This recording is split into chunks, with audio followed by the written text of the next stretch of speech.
This message is brought to you by Apple Card. Apply for Apple Card today and start earning up to 3% daily cash back on everyday purchases. And that daily cash can even grow automatically when you open a high-yield savings account through Apple Card. What are you waiting for? Visit apple.co/card calculator today to see how much daily cash you can earn. Subject to credit approval. Savings available to Apple Card owners, subject to eligibility. Savings and Apple Card by Goldman Sachs Bank USA. Member FDIC. Terms and more at applecard.com.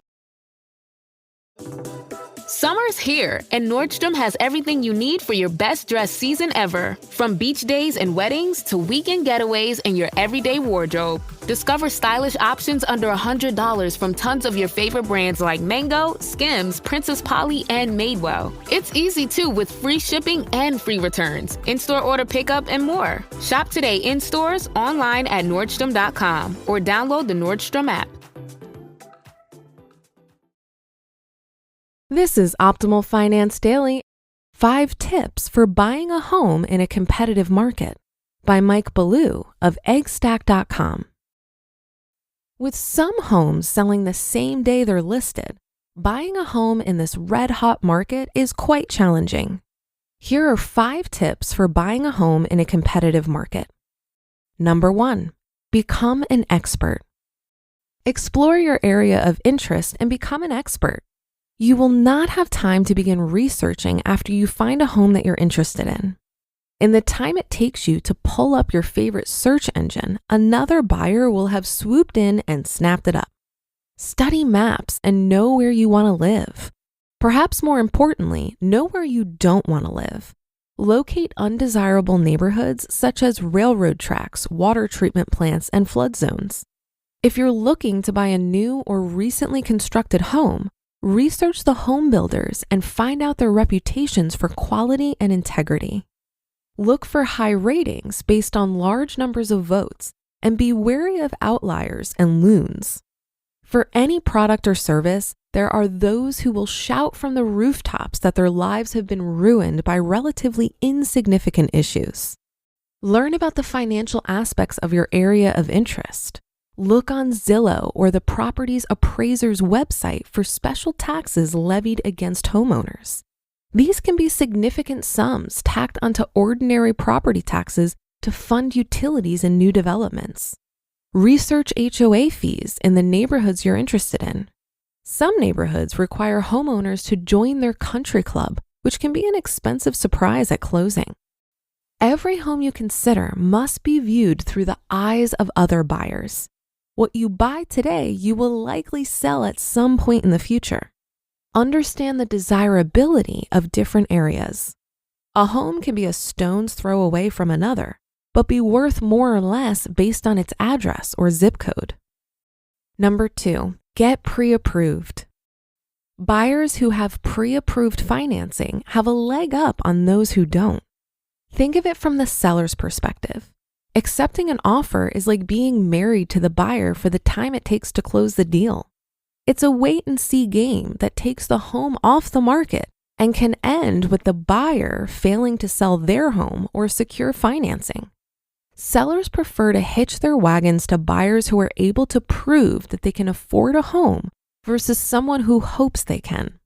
If possible, get pre-approved for the full amount of homes in your price range. This makes you a more attractive buyer because you don't need a home sale contingency on your offers. A home sale contingency means the transaction depends on the sale of your existing home. What seller is going to sign up for that when they have multiple offers without home sale contingencies? Sure, you may have to make 2 mortgage payments, but in this market, it will only be for a minute. When your home sells, you can use the proceeds to pay down the new mortgage. Make sure the lender allows you to recast the mortgage to bring your payments back down to earth. Number 3, be prepared to move. You should be prepared to move, which means getting your house in order. It makes no sense to put it off. You don't need to undertake a massive home renovation, but you should be doing the normal things to get your home ready to sell. Patch the walls, wash the windows, remove any entertainment or security wiring you installed that might not pass inspection, and replace any unsightly landscaping. Walk around your home inside and out and look it over as if you are the buyer. Little things such as eliminating clutter and personal items can make a big difference in how your home shows. Number 4, look on your own. Don't rely entirely on your real estate agent to find potential properties. Look for new listings and open houses on your own. MLS services do not list properties that are for sale by owner. Hop in the car and drive around your neighborhoods of interest to find for sale by owners. And 5, make strong offers. When there are multiple offers on the table, anything you can do to make your offer stand out may help you get the nod. Ask your agent to reach out to the seller's agent to see if there's anything you can do to make your offer more attractive. Some sellers want to close ASAP, while others need to push out the closing to give them more time to get into their new home. It's not unusual for sellers to lease the home from the buyer after closing. Such arrangements are typically for brief periods of time, again, to give the seller time to find a new home. Let the seller know if you're open to this. If you do go that route, make sure you have a formal rent-back agreement in place. Be wary of sellers with new homes being built. Whether it's supply chain issues or simply the fact that builders sometimes overpromise and underdeliver, a month or two can turn it into something more like 6. Conclusion. Under normal circumstances, you can afford to take your time and approach the home buying experience in a leisurely fashion. You can find something you're interested in, sleep on it, and put in an offer for less than what they're asking. If you approach this market in that manner, it's highly unlikely you will succeed. You need to be hungry like the wolf, laser focused, and ready to pounce on a moment's notice. Keep trying and don't give up. If one gets away, another one will come along. The long game always wins the race. Keep a watchful eye on homes' impending status. Deals sometimes fall through and homes come back on the market. Better yet, consider putting in a backup offer to be ready when that happens. Every day is a new opportunity for another home to be listed. Your persistence and patience will eventually pay off. You just listened to the post titled 5 Tips for Buying a Home in a Competitive Market by Mike Ballew of eggstack.com. This message is brought to you by Apple Card. Apple Card is a no-fee credit card that gives you daily cash back every day. That's 3% back at Apple and 2% back on every purchase made with Apple Card using Apple Pay. Apply for Apple Card in the Wallet app on your iPhone today. Subject to credit approval. Variable APRs for Apple Card range from 18.24% to 28.49% based on creditworthiness. Rates as of January 1st, 2025. Apple Card issued by Goldman Sachs Bank, USA, Salt Lake City branch. Terms and more at applecard.com. When investing your money starts to feel like a second job, Betterment steps in with a little work-life balance. It's the automated investing and savings app that handles the work so you don't have to. While they build and manage your portfolio, you build and manage your weekend plans. While they make it easy to invest for what matters, you just get to enjoy what matters. Their automated tools simplify the complex and put your money to work, optimizing day after day and again.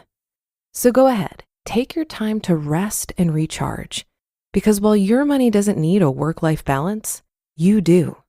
Make your money hustle with Betterment. Get started at betterment.com. That's BETTERMENT.com. Investing involves risk. Performance not guaranteed. This article hit home for me because before my Midwestern gentleman moved into my house, we thought we were going to buy a bigger home. And then we started looking at this hot real estate market and decided against it. The dynamic of this kind of seller's market creates a lot of pressure on buyers and can cause people to make snap decisions on homes that they may regret buying later. For most of us, buying a home is a huge financial decision. And this kind of market can cause us to act out of states of desperation, which oftentimes has less than desirable outcomes. Recent surveys by the Wave Group and Zillow found about 3/4 of recent buyers express some regret.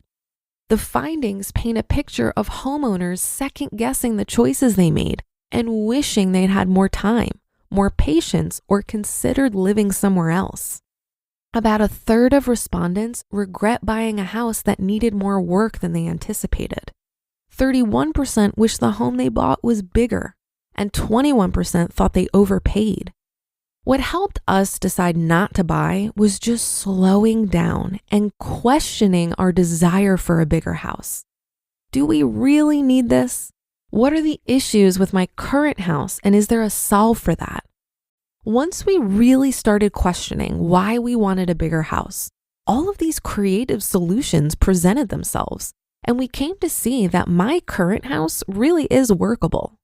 So if you have hesitations about buying a house right now, it's completely understandable.